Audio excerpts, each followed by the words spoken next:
At mula naman sa ating CMN, roving reporter sa Mindanao.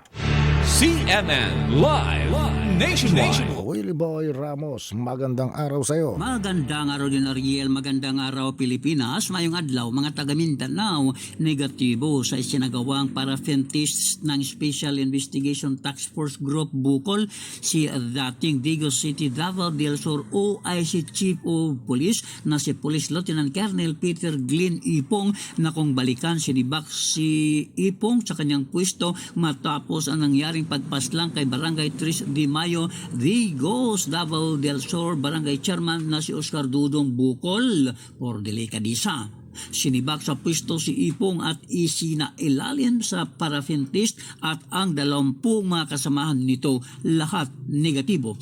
Samantala wala pa namang maituturing na person of interest sa pagpaslang sa punong barangay ng 3 de Mayo, Digos City, Davao del Sur. Ito ang naging pahayag ni Special Investigation Task Force Group Bukol spokesperson na si Police Lieutenant Colonel Venus Ortuyo.